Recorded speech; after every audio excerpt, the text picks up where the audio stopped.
NDA కూటమి ప్రభుత్వం ఏర్పాటు అయ్యి 100 రోజులు పూర్తి చేసుకున్న సందర్భంగా ప్రకాశం జిల్లా మద్దిరాలపాడు గ్రామంలో ముఖ్యమంత్రి నారా చంద్రబాబు నాయుడు ముఖ్య అతిథిగా నిర్వహించిన ఇది మంచి ప్రభుత్వ కార్యక్రమంలో ఒక దివ్యాంగుడు తన సమస్యను ముఖ్యమంత్రి దృష్టికి తీసుకువెళ్లగా దానికి సానుకూలంగా స్పందించిన ముఖ్యమంత్రి నారా చంద్రబాబు నాయుడు ఆ దివ్యాంగునికి వెంటనే సహాయం అందించాలని జిల్లా కలెక్టర్ మరియు అధికారులకు ఆదేశం జారీ చేశారు. అయితే ముఖ్యమంత్రి ఆదేశించి 4 రోజులు కూడా గడవక ముందే జిల్లా యంత్రాంగం ఆ దివ్యాంగునికి 95,000 రూపాయల విలువ గల బ్యాటరీ ఆపరేటర్ వీల్ చైర్ నేడు ఒంగోలు నగరంలో అంతర్జాతీయ బదిరుల భాష దినోత్సవం సందర్భంగా నిర్వహించిన కార్యక్రమంలో బదిరుల సంక్షేమ శాఖ మంత్రి డోలాబాల వీరాంజనేయ స్వామి చేతుల మీదుగా అందజేశారు. వీల్ చైర్ ను అందుకున్న దివ్యాంగుడు కూడా మాట్లాడుతూ తాను ఎల్లప్పుడూ ముఖ్యమంత్రి నారా చంద్రబాబు నాయుడుకి రుణపడి ఉంటానని, అలాగే తనకు సహాయం చేసిన మంత్రి గారికి మరియు జిల్లా యంత్రాంగానికి మనస్ఫూర్తిగా ధన్యవాదాలు తెలియజేస్తున్నానని అన్నారు.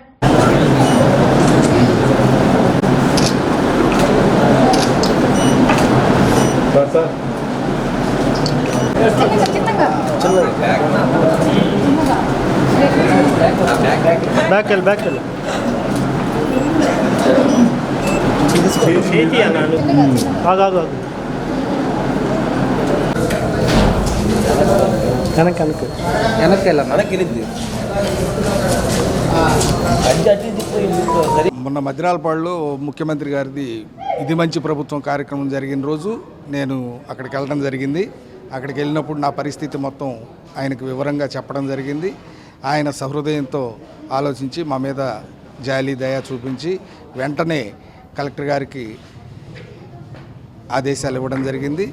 ఆ ఆదేశాలకు అనుగుణంగా కలెక్టర్ గారు కానీ, జాయింట్ కలెక్టర్ గారు కానీ, అలాగే మా డిజేబుల్డ్ ఏడీ గారు కానీ ప్రత్యేకమైనటువంటి శ్రద్ధ పెట్టి ఈ యొక్క వీల్ చైర్ని 3 రోజుల్లో హైదరాబాద్ నుంచి 95,000 రూపాయలతోటి కొనుగోలు చేసి ఈరోజు ఈ యొక్క ప్రత్యేకమైనటువంటి కార్యక్రమం సందర్భంగా మంత్రి గారి చేతుల మీదుగా నాకు ఇది అందించడం జరిగింది.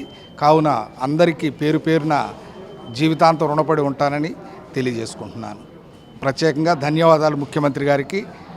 ఈ యొక్క దివ్యాంగుల పట్ల ప్రత్యేకమైనటువంటి శ్రద్ధ చూపించి ఈ శ్రద్ధతోనే అందరికీ ఎటువంటి ఇబ్బందులు కలగకుండా ఎవరికైనా ఇటువంటి పరిస్థితులు ఉంటే వెంటనే సహృదయంతో ఆదుకుంటున్నందుకు ముఖ్యమంత్రి గారికి ప్రత్యేకమైనటువంటి ధన్యవాదాలు తెలియజేసుకుంటున్నాను.